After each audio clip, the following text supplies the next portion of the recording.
Hi, I'm Peter Solomon Gross, and this is Lesson 2 for Introduction to Audio Production at Coursera.org, and I'll be teaching adding a software instrument and recording in a DAW. I'm going to be using Logic today, so let's just quickly open a new project. We'll open a blank one. So we click New from the File menu and select Empty Project. Alright, first thing it's going to do is ask us to create a track. It's already set for software instrument, so we're just going to create that. First step, we want to make sure our click and count off is all correct. So first thing, this is our click and count off down here in the transport control area. We click it, it turns turquoise, we know it's activated. We can right click on it and set some other parameters. I like to have it off when playing, and I also, just to show you quickly, if you go into the metronome settings, you can actually turn subdivisions on. We're not going to use them, but you can. So we're set, we're going to turn it on. Next is we're going to add our instance of a VST. And we're going to be using contact 5. So we go here in the arrange window, we have the inspector panel. We're going to go into the panel down toward the bottom by the fader strip, and we're going to click I/O, input output, and we're going to scroll down to AU instruments, audio instruments, select native instruments, and we're going to open an instance of contact 5. Contact 5 is the VST, it's a sampler, and we're going to use that to load the sound library for our software instrument. It takes a moment to load, and it's going to run within Logic as a plugin. So we're instantiating a version of Logic at the moment. Can take a moment sometimes. My computer's being a little crunchy right now. Here it is.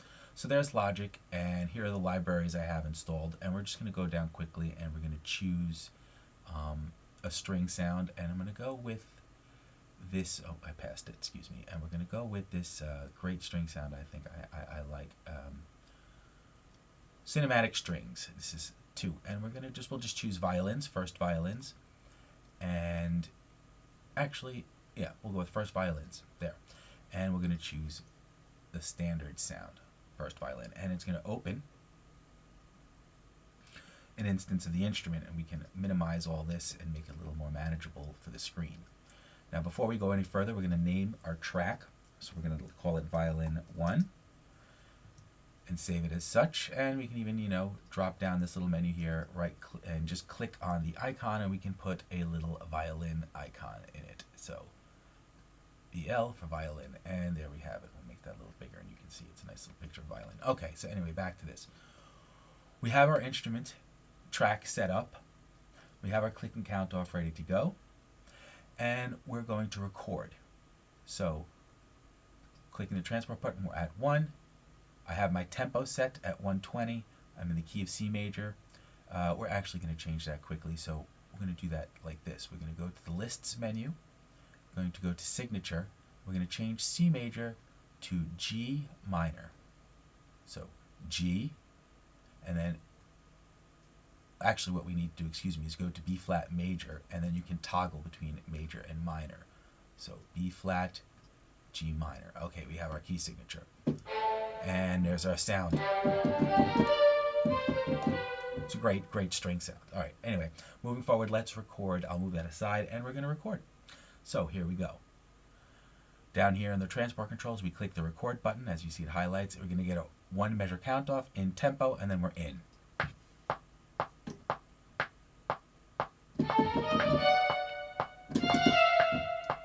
Okay, so we've got a little figure there, and it wasn't very cleanly done, so let's just clean that up quickly.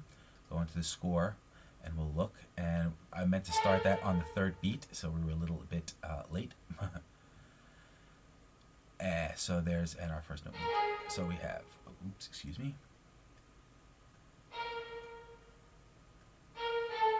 There's our first note, second note. This is actually meant to be here.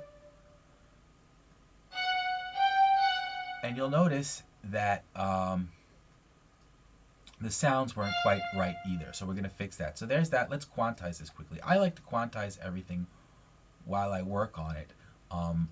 So I go to Functions. I'm in Score View, Functions, Quantization, Fix Displayed Note Positions. Now everything's nice and tight to the bar. And what we notice is our figure is a little bit So let's slow our tempo down a little bit. We'll bring this down to about 98. That'll be a little bit better. So what I did there was I simply just clicked into the tempo window and I changed it. But what that wound up doing is giving, and as you can see here, that wound up giving us a new tempo at the beginning of the piece. So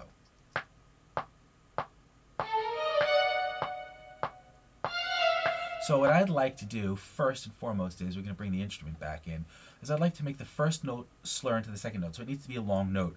So this particular instrument uses a few things that are particular to it, parameters that are controlled by CC functions and by key switching, which is a key on the keyboard that actually, rather than sending a MIDI on-off message that's a note, it sends a MIDI on message that tells it to use a particular group of samples. In this case, we're going to tell it to use C0. So I'm going to click the note and drag down, and I'm just going to stop there, because I run out of staff space. I'm going to go into the event window here. So I go back to my list panel and I click the event tab, and you can see all my nice quantized events there. So we're going to take that and we're going to drop it down. It says here Arco right here is C0, so we're going to drop it down to C0 and we'll get a nice clean Arco, and there you can already see it switched to Arco. And then I want the next three notes to be staccato, so we're going to copy that note over to that beat and we're going to change it to D, which is, we're going to change it to F natural at the F0, and that's staccato, and there's my change. And then I want to have a note here, and maybe I want it to be a little bit more expressive than just a sustained note, so we're going to make it a marcato. So it'll have a nice bite and it'll die out a little bit just before the figure kicks in. And so we're going to get marcato there, we're going to set that for F sharp 0. And you can see there's a knob here that's changing, and it says staccato, and it has staccato or staccatissimo. And you can alter that. We're going to make these back to staccatos.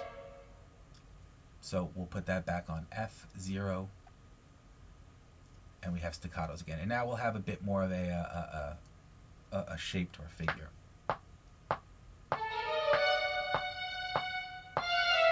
So you see, the note stretched out on the marcato. We have that little slur in the beginning. And now these notes, because they're so close together and short, staccato, you still get a very slurred effect from it. It's just a little clearer. But let's say I wanted this last note to be really staccato. So what I'm going to do is I am going to want this knob to go to the staccatissimo. So in order to do that, I am going to assign it to a CC function. So I right click on it and it says Learn CC Automation. So I select that. Now I'm going to move a slider on my keyboard, and as you can see, it's now moving by virtue. Up is staccato, down is staccatissimo. So what we want to do is we want to assign a CC control to this. So let's do that. So we right click on it and we tell it to learn the CC, and we're going to move the slider until it catches. There it is. Now it's learned it. Now that lever on my keyboard controls that CC continuous change parameter, and some people it may be a knob, on mine it's a slider. Okay, so now what I'm going to do is, I find this the easiest way and the most precise way, is I'm actually going to go to back into my event window. You have filter and create. So we're going to go to create and we're going to click controller, and we're going to put the controller right where the E is, this E, so it's going to go to position 2, 4, 3, 1. Now they're perfectly happening together, which means it will affect it. Next we want to go here into the number, and we're going to change that to 12, which is the slider that I have this on, and it's at 127, which is what I want. That's we want to move that to the down rather. So I'm going to put that off into the 0 position, and there you see it switch to staccatissimo right away. So now when that note plays, because it's coordinated with that CC event, it's going to change that to staccatissimo. Also, I'm going to move this aside. Take note that everything is on channel 1 here, but let's say, for example, this was recorded on channel 2, then I would have to put this on channel 2 as well in order, I want it to be on the same channel as the note it's affecting. Anyway, let's listen to what we've just done.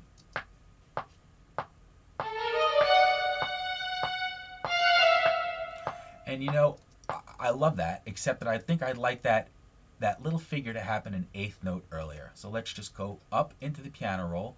I've selected all the pitches. These are the key switches down here. So up here is the actual pitches, and we're just going to take this and move it back half a beat. And we're going to listen to it again. I'm also going to turn my click off.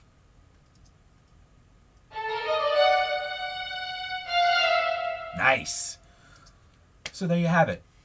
Adding an instrument in Logic, recording to it, and using some of the key switches and some of the CC controls to get a more realistic violin performance out of it. So it switches. Okay, thanks for watching, and I hope you enjoyed.